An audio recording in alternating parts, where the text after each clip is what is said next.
Good morning once again to all of you. We will move toward the today's lectures.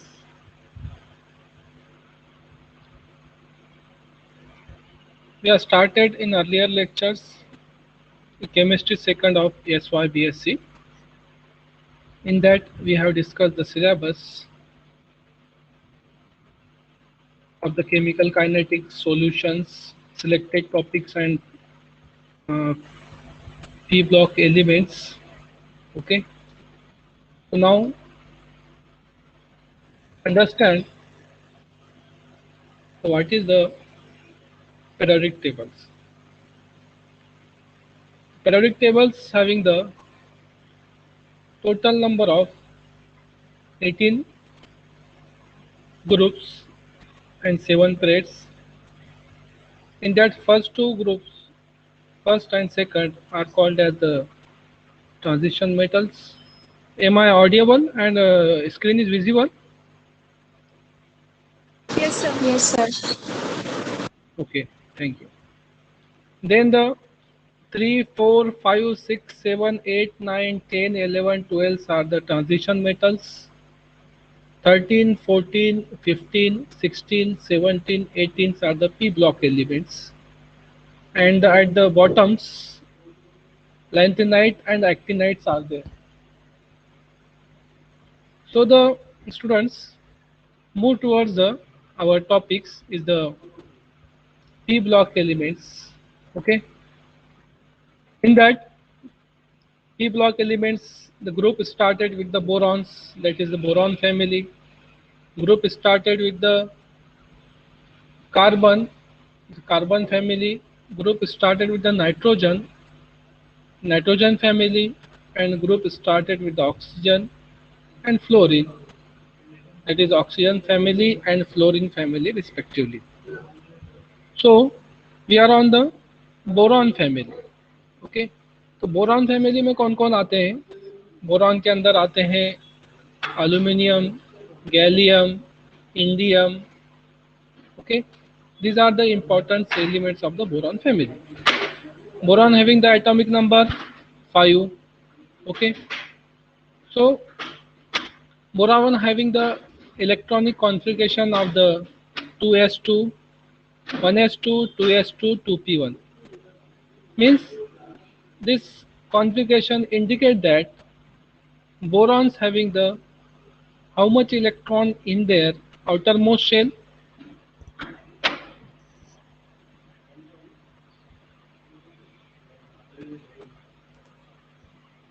Anyone? Any one of you can reply. What is the valence electronic configuration of the boron?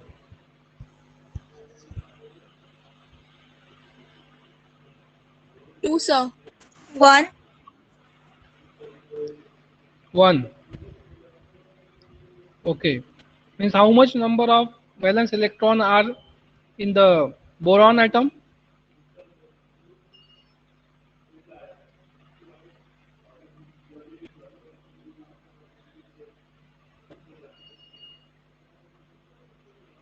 देखिए इधर simple था इसलिए पूछा आपको.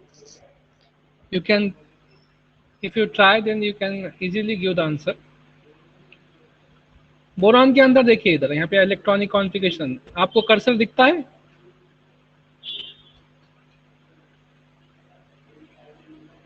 ये cursor दिखता है मेरा लैपटॉप का?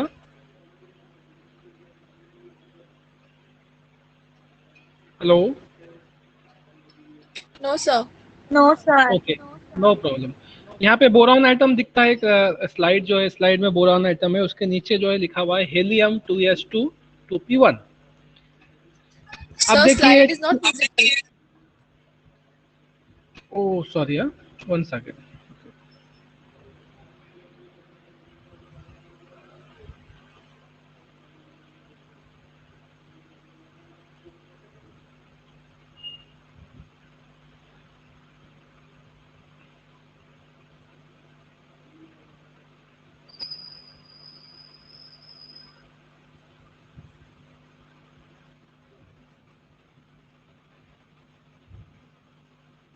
Now slide is visible.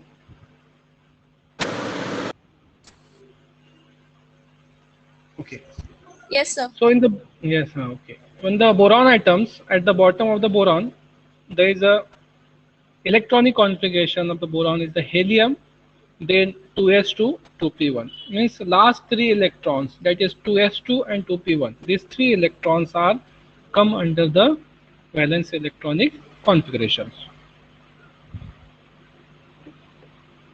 Okay, these 2s2, 2p1 are come under the valence electronic configurations. So for completion of this octet, it requires the remaining electrons of that is the three. Its boron itself having the 3 electrons, it requires the 5 electrons for completion of the octet. So this boron chemistry is the part of the selected topics on the p block elements. In that we are going to study the boron compounds. Okay, boron compounds having the boron compound form the bonds with the hydrogen atoms, chlorine atoms, chlorine atoms. With boron form the molecules of the BS3, BF3, BCl3. But by sharing this electrons, यानी इसके साथ boron atom hydrogen के साथ, boron atom fluorine के साथ, boron atom chlorine के साथ molecule तैयार करने के बावजूद उसका ऑक्टेट कंप्लीट नहीं होता. लेकिन अभी ऑक्टेट कंप्लीट नहीं होने के बावजूद भी ये स्टेबल है, इसलिए इसके पास इलेक्ट्रॉन्स कम है. यानी ऑक्टेट इसको चाहिए 8 इलेक्ट्रॉन्स. ओके, लेकिन इसके पास खुद के 3 इलेक्ट्रॉन है, हाइड्रोजन के 3 इलेक्ट्रॉन्स है, यानी 6 इलेक्ट्रॉन्स है. वैसा ही सेम बोरॉन के पास in case of the BF3 molecules, boron having the 3 electrons, fluorine also having the 3 electrons, that is sharing of the electrons only 6 electrons, but it is stable. अब होना चाहिए था इसके पास 8 इलेक्ट्रॉन, है इसके पास 6 इलेक्ट्रॉन, 6 इलेक्ट्रॉन पे भी ये स्टेबल है. तो इसको हम क्या बोलते हैं, इलेक्ट्रॉन डिफिशिएंट कंपाउंड्स. यानी ये कंपाउंड्स कैसे हैं, इलेक्ट्रॉन डिफिशिएंट कंपाउंड के कैटेगरी में आते हैं. रीजन इसका ये है with respect to the Lewis acidity and its applications. Next हम पढ़ेंगे टॉपिक के अंदर preparation of simple boranes like diborane, tetraboranes. Okay, structures and bonding in diboranes and tetraboranes. उसके बाद synthesis of the borax. Okay, ये सारे चीजें हम जो है इसके अंदर पढ़ने वाले हैं ये टॉपिक के अंदर. उसके बाद सिलिकॉन एक एलिमेंट है. देखिए पीरियोडिक टेबल के अंदर सिलिकॉन कहाँ पे आता है, ग्रुप 14 एलिमेंट के अंदर आता है.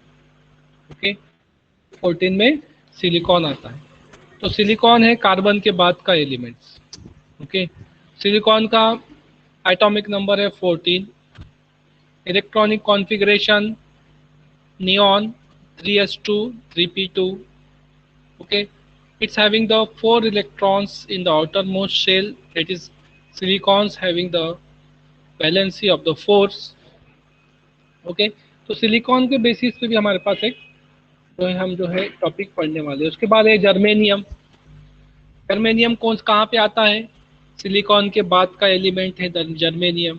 ओके, कार्बन फैमिली का मेंबर है जर्मेनियम. इसलिए जर्मेनियम का एटॉमिक नंबर है 32.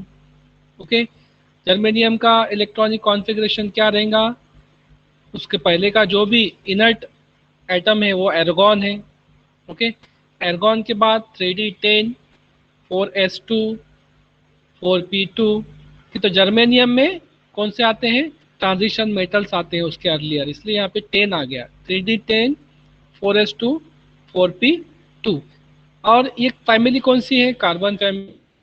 कार्बन फैमिली के जो भी एलिमेंट्स रहेंगे, जो भी आइटम्स रहेंगे, वो सारे आइटम्स के वैलेंस शेल में कितने इलेक्ट्रॉन्स होते हैं, 4 इलेक्ट्रॉन्स होते हैं. तो इसकी वैलेंसी कितनी होगी, 4 होगी. सिलिकॉन की वैलेंसी 4, जर्मेनियम की वैलेंसी 4. तो हम क्या पढ़ने वाले हैं टॉपिक में, chemistry of silicon and germanium. 2 topic पढ़ेंगे. उसके अंदर पढ़ेंगे सिलिकॉन कंपाउंड्स, उसका occurrence, structure, and inertness of silicon dioxide. उसके बाद preparation of the structure of silicon tetrachloride. उसके बाद occurrence and extraction of the germanium. उसके अंदर बाद इस टॉपिक में हम पढ़ेंगे preparation of extra pure silicon and germanium. Okay, ये ऑल अबाउट किसके बारे में है, सिलिकॉन और जर्मेनियम, जो किस कौन से फैमिली में आता है, कार्बन फैमिली में आता है, और इसका जो ग्रुप है 14 है। ओके, उसके बाद हम पढ़ेंगे नाइट्रोजन। नाइट्रोजन कौन से फैमिली का मेंबर है, नाइट्रोजन खुद की एक फैमिली है, ग्रुप। ओके, तो इसमें कौन सा है, इसका नंबर 15 नंबर्स के है। नाइट्रोजन के फैमिली में कौन कौन आता है, फास्फोरस आता है, आर्सेनिक आता है। ओके, उसके बाद नाइट्रोजन का इलेक्ट्रॉनिक एटॉमिक नंबर है 7। उसका इलेक्ट्रॉनिक कॉन्फ़िगरेशन है हेलियम, यानी 1s2 2s2 2p3। नाइट्रोजन के वैलेंस शेल में इलेक्ट्रॉन्स आते हैं 5। इसका मतलब ओके, इसकी वैलेंसी कितनी है नाइट्रोजन की, 3 इसकी वैलेंसी है। इसको 3 इलेक्ट्रॉन का रिक्वायरमेंट चाहिए ताकि ये क्या कर सके, ऑक्टेट कंप्लीट कर सके। इसलिए हमेशा ये NH3 यानी 3 के साथ ये कंपाउंड फॉर्म करता है। नाइट्रोजन फैमिली में क्या पढ़ेंगे हम, केमिस्ट्री ऑफ नाइट्रोजन फैमिली पढ़ेंगे। उसके बाद पढ़ेंगे trend in the chemical reactivity, formation of hydrides, halides, oxides with special reference to oxides of the nitrogen। उसके बाद पढ़ेंगे oxide of nitrogen with respect to preparation and the structure of NO, NO2, N2O and N2O4। ये बहुत ज़्यादा important है, ये पढ़ेंगे हम। उसके बाद synthesis of ammonia. Synthesis of ammonia हमने इससे पहले भी पढ़ा है। सिंथेसिस ऑफ अमोनिया के लिए जो प्रोसेस यूज़ करते हैं उसको बोलते हैं बोश हैबर प्रोसेस। प्रोसेस से हम क्या करेंगे, अमोनिया का सिंथेसिस करेंगे। ओके, तो नाइट्रोजन फैमिली फिर से एक बार 15 ग्रुप एलिमेंट्स है, नाइट्रोजन फैमिली है। Okay, atomic number, electronic configuration आपको ध्यान में रखना है। उसके बाद यूनिट थर्ड आता है।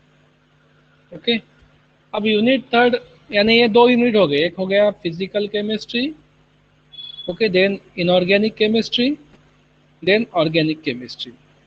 तो इन द ऑर्गेनिक केमिस्ट्री हम क्या पढ़ने वाले हैं, नॉमेनक्लेचर पढ़ने वाले। ओके, तो नॉमेनक्लेचर में हमको पता होना चाहिए, क्या पता होना चाहिए कि अल्केन किसको बोलते हैं, अल्कीन किसको बोलते हैं, अरीन्स किसको बोलेंगे। ओके, उसके बाद हेलो अल्केन्स किसको बोलेंगे, हेलो अरीन्स किसको बोलेंगे, अल्कोहल किसको बोलेंगे। ओके, इन जनरल हमारे पास स्ट्रक्चर्स भी है उसके। अल्केन में जो है उसका फार्मूला होता है CnS2n+2 CnS2n। अरीन्स में क्या होता है CnS2n-6। नंबर ऑफ रिंग्स के हिसाब से उसका फार्मूला होता है, जैसा कि बेंजीन रिंग, बेंजीन रिंग काय में आती है, अरीन्स में आती है। ओके, उसके बाद ये जो भी है इसका स्केलेटन, इसके अंदर हम जो जो लास्ट में सफिक्स लगाते हैं, अल्केन रहा तो ANE लगाते हैं, अल्कीन रहा तो ENE लगाते हैं, अरीन्स रहा तो बेंजीन जो भी रिंग का नाम रहा वो लगाएंगे। हेलो अल्केन्स रहा तो हेलोजन कंपाउंड का नाम एज अ प्रीफिक्स बोलकर यूज करते हैं, दैट इज क्लोरो इथेन्स। हेलोजन रहा तो हेलोजन का हम प्रीफिक्स यूज करते हैं। अल्कोहल रहा तो अल्कोहल में हम लास्ट में ओके सफिक्स यूज करते हैं OL ऑल। ये जाती है। अब उसके बाद है फंक्शनल ग्रुप्स की, तो हम जो पढ़ेंगे यहाँ पर कार्बोनिल कंपाउंड्स का पढ़ेंगे। तो कार्बोनिल कंपाउंड कौन कौन से पॉसिबल है, कार्बोनिल अल्डिहाइड को भी कार्बोनिल कंपाउंड्स बोलते हैं, कीटोन्स है, ओके, कार्बोक्सिलिक एसिड है, एसिड हलाइड है, एसिड अनहाइड्राइड है, एसिल फॉस्फेट है, ओके, एस्टर है, अमाइड है। तो ये क्या है, ये सारे कंपाउंड्स आते हैं कार्बोनिल कंपाउंड्स। इसके अंदर C+O कार्बोनिल ग्रुप प्रेजेंट रहता है।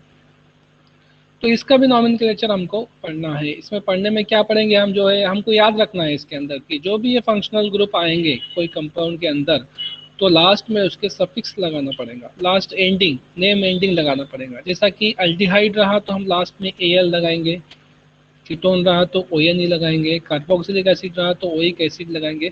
इस तरह से हम सारी चीज़ें उसमें लगाएंगे। तो कार्बोनिल कंपाउंड्स में हम पढ़ेंगे, क्या पढ़ेंगे, nomenclature of the aliphatic, alicyclic and aromatic compounds. उसके बाद हम पढ़ेंगे structures, reactivity, and structure, reactivity of aldehyde, ketone, and methods of the preparations, that is oxidation method of the primary and the secondary alcohol using PCC use करके, जैसा कि हमने nomenclature पढ़ा है, उसके बाद स्ट्रक्चर के स्टडी करेंगे, ओके, रिएक्टिविटी पढ़ेंगे उसकी, उसके बाद प्रिपरेशन पढ़ेंगे। प्रिपरेशन में यानी oxidation of primary and secondary alcohol से हम उसको तैयार करेंगे ऑक्सीडेशन करके। प्राइमरी अल्कोहल पीसीसी यूज करेंगे। पीसीसी एक्चुअल में दिखता कैसा है, देखिए पीसीसी मीन्स क्या है, पिरिडीन क्लोरोक्रोमेट, ऐसा स्ट्रक्चर होता है। ये oxidising agent, very good oxidising agent बोलकर हम इसको यूज करते हैं।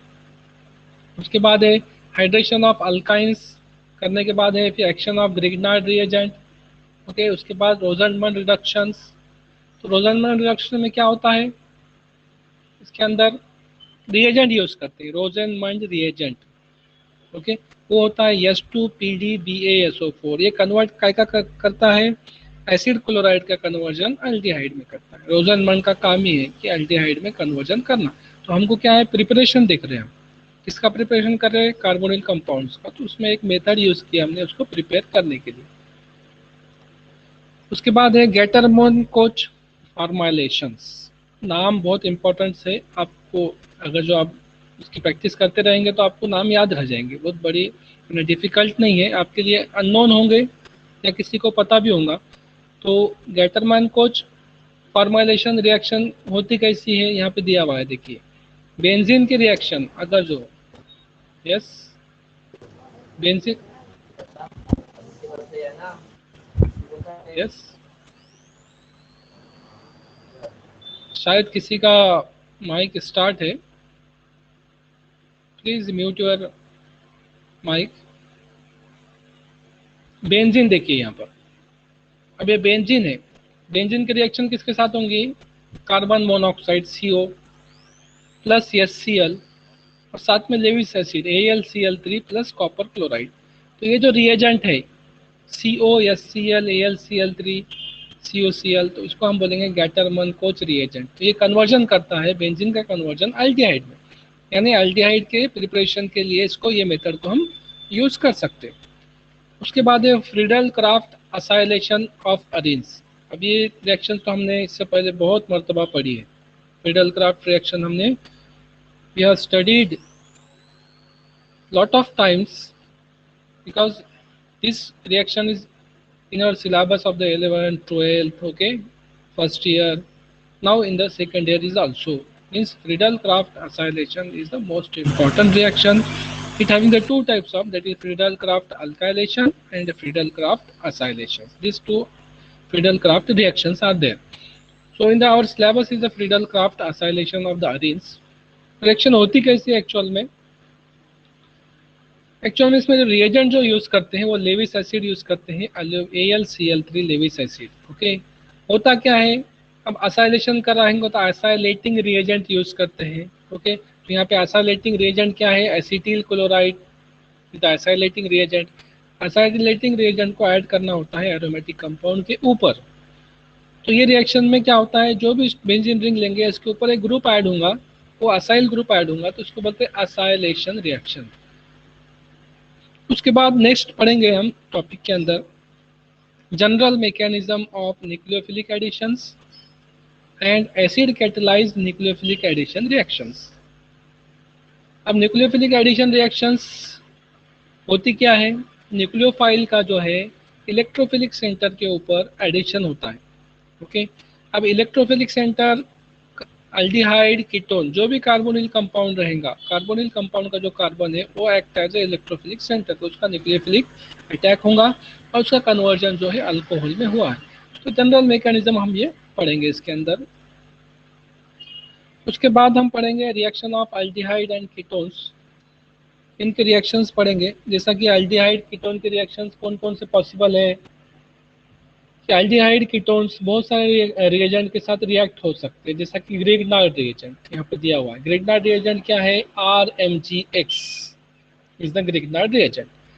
अभी RMgX में R ग्रुप जो होता है वो क्या है, अल्काइलेटिंग एजेंट बोलकर काम करता है, उसका ग्रुप, वो ग्रुप वहाँ से रिमूव होकर कार्बोनिल कार्बन के ऊपर ऐड होता है तो उसका जो भी प्रोडक्ट मिलेगा वो क्या रहेगा, वो आर ग्रुप अटैच प्रोडक्ट रहेगा।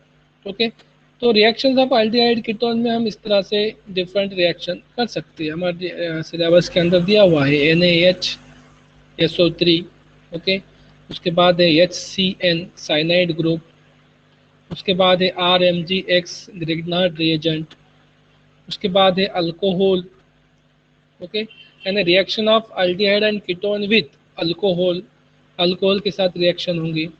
उसके बाद अल्कोहल के साथ रिएक्शन होने के बाद देखिए यहाँ पे दिया हुआ है, ये जो चार्ट है, ये चार्ट के अंदर यहाँ पर दिया हुआ है, क्या दिया हुआ है कि रिएक्शन किस तरह से होंगे। साइनाइड सबसे पहले देखिए यहाँ पे ग्रिग्नार्ड रिएजेंट, अभी ग्रिग्नार्ड रिएजेंट जो है ऐड होगा कार्बोनिल कार्बन के ऊपर, तो क्या करेगा, कन्वर्जन उसका अल्कोहल में कर देगा, यानी एल्डिहाइड कीटोन इनका कन्वर्जन अल्कोहल में हो जाएगा। ये हम जस्ट सिलेबस देख रहे हैं, अभी आप लोड मत लीजिए, हम सिस्टमेटिकली जब देखेंगे तो आपको आसानी से समझ में आएगा। जस्ट ओवरव्यू है। साइनाइड है, साइनाइड का कैसा एडिशन करेंगे, RMgX अल्किल मैग्नीशियम हाइलाइड का एडिशन कैसा करेंगे, ओके। अल्कोहल, अल्कोहल का दिया हुआ है, देखिए अल्कोहल का ऐड करने के बाद अल्कोहल का कैसा यहाँ पे एडिशन होगा, ओके। उसके बाद है लास्ट में अमाइंस है, ओके, फिनिल हाइड्राजीन का एडिशन कर सकते हैं हम, okay. 2,4 dinitrophenyl hydrazines, lithium aluminium hydride, lithium aluminium hydride क्या है, रिड्यूसिंग एजेंट है, it is a strong reducing agent, lithium aluminium hydride is the strong reducing agent. उसके बाद है NaBH4 सोडियम बोरोहाइड्राइड, ये भी एक रिड्यूसिंग एजेंट बोलकर यूज होता है। तो इस तरह से हमारे सिलेबस में हम ये पॉइंट्स पढ़ेंगे। उसके बाद पढ़ेंगे मैकेनिज्म ऑफ फॉलोइंग रिएक्शन, जैसा कि बेंजोइन कंडेंसेशन रिएक्शन पढ़ेंगे, नोवेल कंडेंसेशन रिएक्शन पढ़ेंगे, क्लेजन स्मिथ पढ़ेंगे, कैनिजारो पढ़ेंगे। तो ये रिएक्शंस भी हमको पढ़ना है। बेंजोइन कंडेंसेशन में क्या होता है, ओके, तो यहाँ पे एक बेंजोइन नाम का कंपाउंड तैयार होता है, ओके, बेंजल्डिहाइड यूज करते हैं, बेंजल्डिहाइड से हम जो है बेंजोइन नाम का कंपाउंड तैयार करते हैं। रिएजेंट यूज करते हैं cyanide, ethyl alcohol and H2O। तो ये आता है बेंजोइन कंडेंसेशन के अंदर। उसके बाद है नोवेल कंडेंसेशन, नोवेंजल कंडेंसेशन। इसमें क्या होता है, नोवेंजल कंडेंसेशन में जो है हम कन्वर्शन करते हैं किसके अंदर, कीटोन है फॉर एग्जांपल हमारे पास, या फिर एल्डिहाइड है रिएक्टेंट बोलकर कि, तो हम जो है कार्बोनिल कंपाउंड्स पढ़ रहे हैं, तो यहाँ पे carbonyl group containing compounds as a reactant रहेंगे। तो इसके अंदर इसकी रिएक्शंस होंगी एक्टिवेटेड मिथाइल ग्रुप के साथ। नोवेंजल कंडेंसेशन में होगा क्या, कीटोन की रिएक्शन एक्टिवेटेड मिथाइल ग्रुप के साथ होंगी, और हमको जो प्रोडक्ट मिलेगा लास्ट में, that is the alpha beta unsaturated compound is the product. यानी unsaturated compound means carbonyl compound का ऑक्सीजन हट जाएगा, डबल बॉन्ड O का ऑक्सीजन हट जाएगा, उसके जगह पे जो है next incoming that is activated methyl group वहाँ पे अटैच हो जाएगा, तो उससे मिलेगा हमको alpha beta unsaturated compound, that is ये पढ़ेंगे हम नोवेंजल कंडेंसेशन के अंदर। ये सिस्टमेटिक है, सिलेबस में ज़्यादा पॉइंट्स नहीं है, हमको जितना पढ़ना है वही बता रहा हूँ। ये तो हम जस्ट सिलेबस का ओवरव्यू कर रहे हैं, तो ओवरव्यू में अपनी इतनी सारी चीज़ें पता चल जा रही है। जब हम उसका रिएक्शंस 1 बाय 1 पढ़ेंगे तो आपको ये सारी चीज़ें इजीली समझ में आ जाएंगी। उसके बाद है Claisen Smith reaction, okay. Claisen Smith reaction के अंदर भी फिर से क्या होता है, एक्टिव मिथाइल ग्रुप का यूज होता है, ओके। एनायन फॉर्म करते हैं, कार्बोनिल कंपाउंड पे उसका एडिशन होता है, और वहाँ पर जो प्रोडक्ट मिलता है that is alpha beta unsaturated compounds तैयार होता है। Alpha beta unsaturated compound as the product, इसको बोलते हैं क्लेजन स्मिथ। एंड लास्ट वाली है that is Cannizzaro reactions. Cannizzaro reaction के अंदर क्या होता है, 2 मॉलिक्यूल लेते हैं एल्डिहाइड्स के, ओके, और एल्डिहाइड के 2 मॉलिक्यूल लेने के बाद उसकी रिएक्शन करते हैं सोडियम हाइड्रोक्साइड के बेस के साथ, स्ट्रॉन्ग बेस के साथ, और उसका कन्वर्जन होता है एक अल्कोहल में, दूसरा कार्बोक्सिलिक एसिड में। तो यहाँ पर सिर्फ एल्डिहाइड लेंगे हम, एल्डिहाइड की रिएक्शन सोडियम हाइड्रोक्साइड के साथ करेंगे, एक हमको अल्कोहल मिलेगा, दूसरा हमको कार्बोक्सिलिक एसिड मिलेगा। ये हमारी कैनिजारो रिएक्शन है। उसके बाद पढ़ेंगे कीटो एनॉल टोटोमेरिज्म्स, इसमें कन्वर्जन होगा एल्डिहाइड का कन्वर्जन अल्कीन, कीटोन का कन्वर्जन इनॉल में, यानी कीटो का C डबल बॉन्ड का कन्वर्जन अल्कोहलिक ग्रुप के अंदर होगा हमारा। उसके बाद reaction of acetyl acetone and ethyl aceto acetate, okay, यानी alkylation conversion to ketone to nano mono and dicarboxylic acids, okay. यानी एक्टिव मिथिलीन कंपाउंड कौन कौन से है? Acetyl acetones is the active methylene compounds. उसके बाद इथिल एसीटो एसीटेट, इसका structure दिया वाला है। उसके बाद dimethyl malonate, structure is given, and stabilized enol, these are the inols alkene and OH group is there। तो ये इतने सारे चीजें हम जो है हमारे सिलेबस में पढ़ने वाले हैं, ओके। तो कैसा लगा आपको?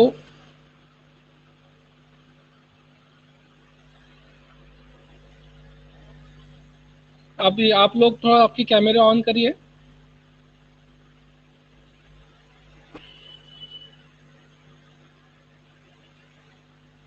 ओके, सिलेबस का अंडरस्टैंडिंग हुई आपकी सबकी? सर। अभी वन बाय वन जो है हम एक एक यूनिट स्टार्ट करेंगे,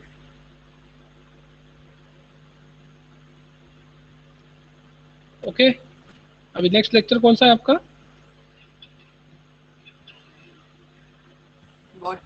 बॉटनी सर। ओके ओके, चलिए, थैंक यू, थैंक यू।